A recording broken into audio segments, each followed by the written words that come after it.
Hello everyone and welcome to another episode of the Ultimate Iron Man series. We got some exciting content coming up, including formulating algebraic equations, watching paint dry, and my personal favorite, fire making. We're going for one of our dream setups that I mentioned in the last episode and some other content to keep things spicy. So without further ado, let's get into it. I hope you enjoy. Boys, these broad arrows are absolutely trash. I don't know why I thought this was going to be a good idea, but I really regret alching my leaf-bladed sword. Honestly, we may just finish up this task and probably like AFK crabs and get rid of these because they are not it. Maybe we'll revisit Taroth and Kurask like after we get the rune crossbow or something. Well, I don't know why it disappeared, but there is 63 Slayer. Oh, look who decided to show up. It's one of my IRL friends, Chittergoo. Look at this guy. I mean, 102, an absolute Animite crab champion. Here's your clue scroll. Let's go do it. All right, this could be the casket. Ooh, nope. Wow, this is the third Sarah Wizard in a row. I mean, I'm not going to complain. At least it's not in the wilderness. Oh, dang, he's spanking me. I'm out of teleport. Risk it? I don't know if it's max hit. Oh, please. Oh, easy. Not worried for a second. Could it be the casket? Well, this is 6 steps, so it has got to be the casket. Let's see what we get. Oh, that's trash. Ooh, our first superior just spawned. Let's see how tough he is. And the drop is imbued art. Nothing. Boo. So remember when I mentioned we would be doing some fire making this episode? Well, I was not lying, and I am here to deliver. We are here at the Wintertodt. What we're trying to do is get 65 fire making. 60 fire making is required for the hard, Varrock, and desert diary, where 65 fire making is required for the Lumbridge and Kandrin hard diary. I know higher fire making levels are required for other diaries, but to be honest, I can't be bothered right now. But don't worry, I promise I will only make this painful for myself and not for you. Hit it.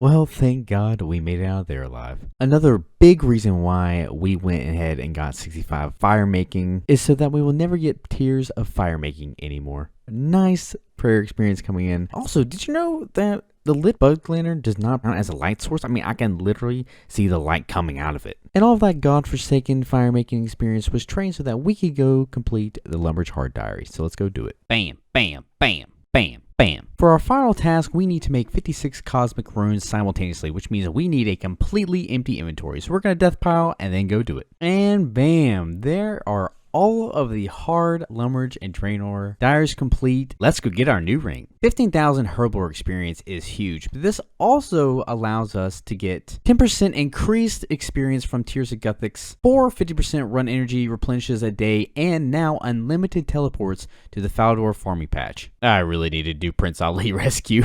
Well, we got all of our stuff back just to die again at Hespori for what we got coming up next. Well, boys and girls, you may have guessed it. We are back here at our old stomping grounds at the Magic Training Arena, here to work on full infinity. I would like the Magic experience regardless, and I actually enjoy Magic Training Arena. It does not bother me at all. So if we get a higher mage level in the process of also getting full infinity, I'm all for that. And worst comes to worst, we can always store infinity and get Arams if we really think we need it in the future. We should have about enough runes to complete the graveyard, the telekinetic room, and the enchantment room. We may have to get a little bit more money to finish off the alchemy room, but that's no problem. So let's get at it. 82 magic coming in. I believe we can now cast Ice Splits without boosting. Slight detour from our Magic Training Arena gains. Jagex has just released a new poll, and there's just one question on it. Do you think a new skill should be added to RuneScape? I voted yes. If you haven't seen it, Bodhi made a great ramble video on why he thinks there should be a new skill and his thoughts about it. I suggest you go check it out. It's very interesting to listen to his take on it. But you guys let me know what you think. Do you think old school RuneScape is ready for another skill? And we are done. 14,700 enchantment points completed. I think we're going to do the telekinetic room next. Well, I just timed it out of curiosity, and we get about 150 telekinetic pizzazz points per hour. So that means we got a good 10 hours of telegrabbing. Well, we are about 1/3 of the way done with the telekinetic room. And in the spirit of being back in this room, I thought I would share another RuneScape story. This RuneScape story begins much like my previous story. 2 years ago, I was It was a warm Saturday afternoon, and I was standing at my normal spot in Camelot, merching bowstrings, using my 8th grade RuneScape economics degree to scoop a fat bag of profits off high-level players who couldn't be bothered doing the dirty work of merching. I was rocking my best outfit at the time, full rune armor trimmed. Without the helmet, of course, so all the ladies would be charmed by my golden locks. I was merching along, minding my own business, when a normal-looking chap walked up to me and traded. I was merching after all, and trades were what I was looking for, but what he traded me left me dumbfounded. He traded me the whole dragon item emporium. I'm talking dragon skimmy, longsword, dagger, mace, battle axe, and even the dragon axe, which back then cost anywhere from 1.8 to 2.2 mil. After about 15 seconds, he closes the trade window and finally reveals why he traded me in the first place. He wasn't after bowstring and didn't want a penny of my money. In fact, he goes on to explain that he was about to quit RuneScape and he no longer needed his dragon weapons and was instead going to give it away to me for free. Now, if you remember, back in episode 11, I shared my first encounter of betrayal in RuneScape, and this situation happened not long after that, so my red flags started going off immediately. But, out of curiosity, I had to at least hear the guy out, right? Shutting him down and walking away would have been poor businessman conduct, so I decided to hear what else he had to say. So back to the free dragon items. He was going to quit RuneScape and give it all away to me. And all he wanted to do was visit his favorite bar in RuneScape one last time before saying goodbye to it all.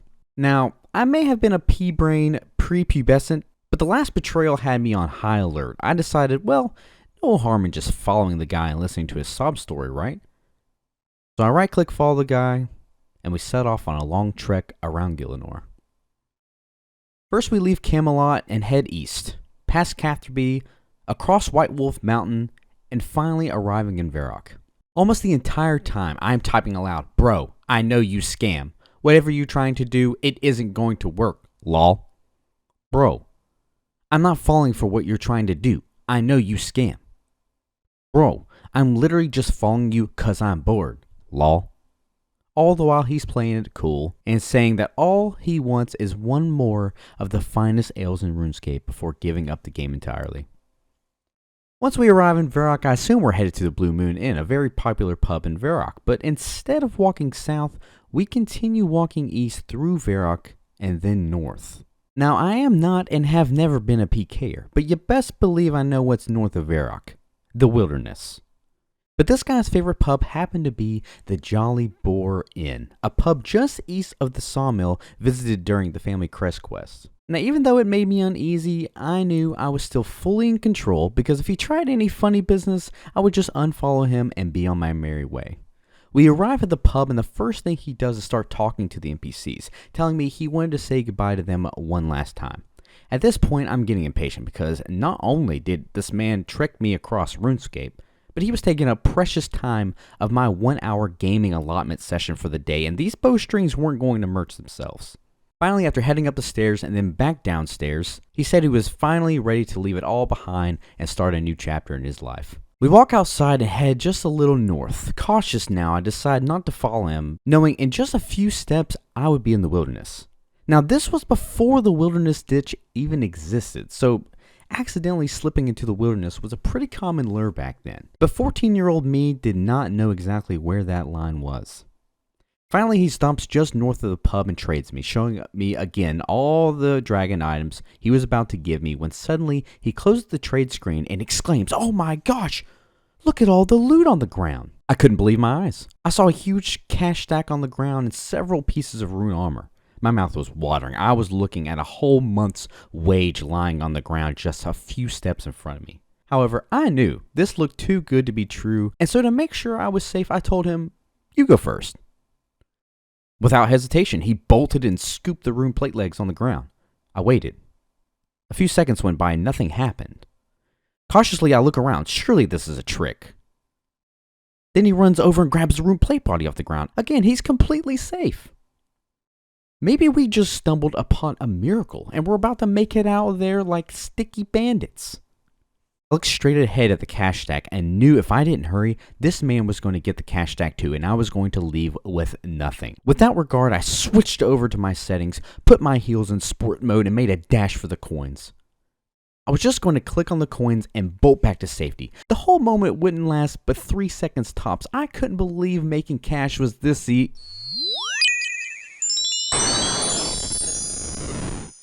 Before I know it, a block of ice covers my screen. Not like this. It can't end like this.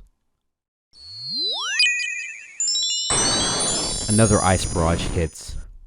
My health now dwindling, I jolted to action and made the only reasonable decision I could think of in that split second of panic. I reached in front of me and smashed the power button on my screen. In that moment, I hoped that somehow I would be freed from that ice prison and force logged out to safety.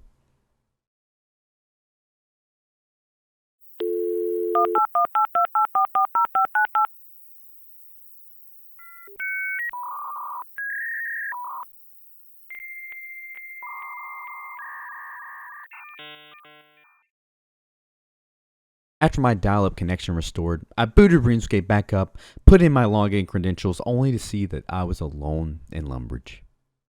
I had fallen again to the evil schemes of this world, tricked by keen wit and destroyed by sorcery. I laid in waste, agonizing over my precious rune-trimmed armor that now laid in the hands of my worst enemy. Shortly after that, I decided to give up the merching life, knowing that it had made me a zealot for greed and an ambassador of wrongdoing.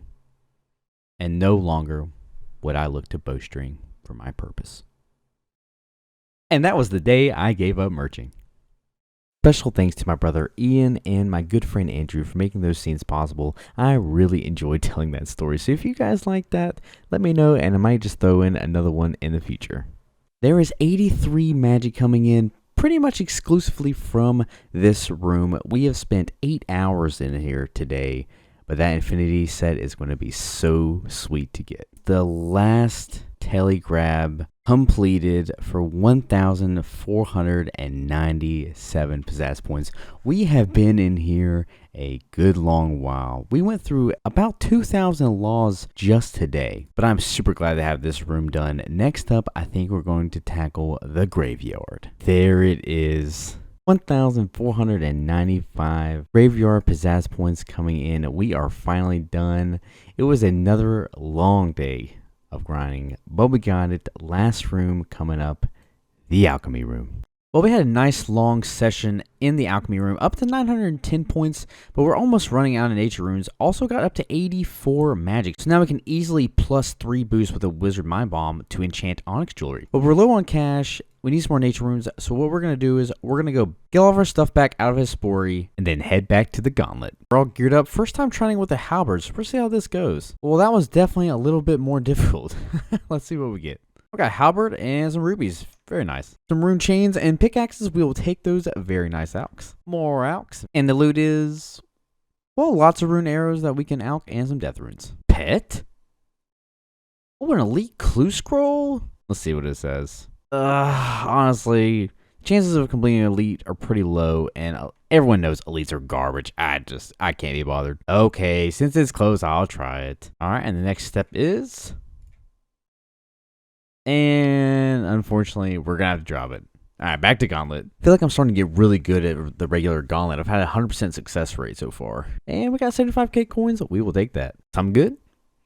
Ooh, runeful helmet and blood runes. Oh man, was just 1 second shy of my personal best on that one. Let's see what we get. Alsaps, okay, a little bit of alk, not bad. I think what we'll do is get to KC number 30, and then we should have enough money to go back to Mage Training Arena. And blood runes. And number 30 coming in. Not great. I mean, we got some more uncut rubies for the medallion later on, but the adamant arrow is basically stuff for nothing. So I'm gonna go one more time. Alright, hopefully this is the last one. Give me the money. Some alchepools. That is perfect. I may or may not have forgotten to keep 25k to get my stuff back. Oh shoot, I was just mindlessly alking while watching the newest episode of the Gilnor Games. If you haven't checked that out, by the way, it's fantastic. But we just got 85 magic, which means we can now wield Tumikin's Shadow, and we can teleblock folks while PKing. Boys, with this deposit, we are up to 1,610 alchemy pizzazz points. Only 85 to go before we get full infinity. We are on the home stretch. And here goes our final deposit, 1,695 alchemy pizzazz points. Let's go get full infinity. I am so excited for this. Hello, Mr. Rewards Guardian. I'll be taking your bank. Let's get the infinity hat, the infinity top, the infinity bottoms, infinity gloves, and lastly, the infinity boots. Holy crap, look at us.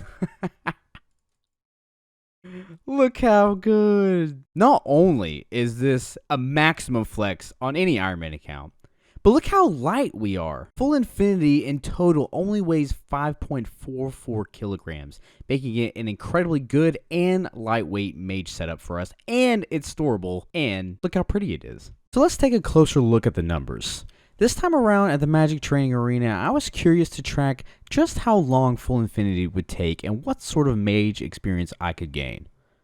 On screen you can see my rough points per hour in each room. With the points per hour, we can see the full outfit took us approximately 24.5 hours to obtain the full infinity set.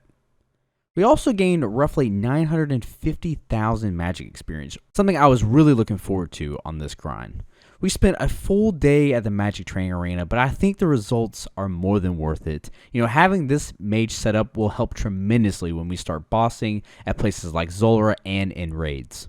I think we'll call the episode here. I sincerely hope you all enjoyed. I tried making an episode grinding Magic Training Arena as entertaining as possible, and I had an absolute blast doing it. And if you did like it, sending a like my way really helps me out. Anyways, I love you all, and I will see you in the next one. Peace out.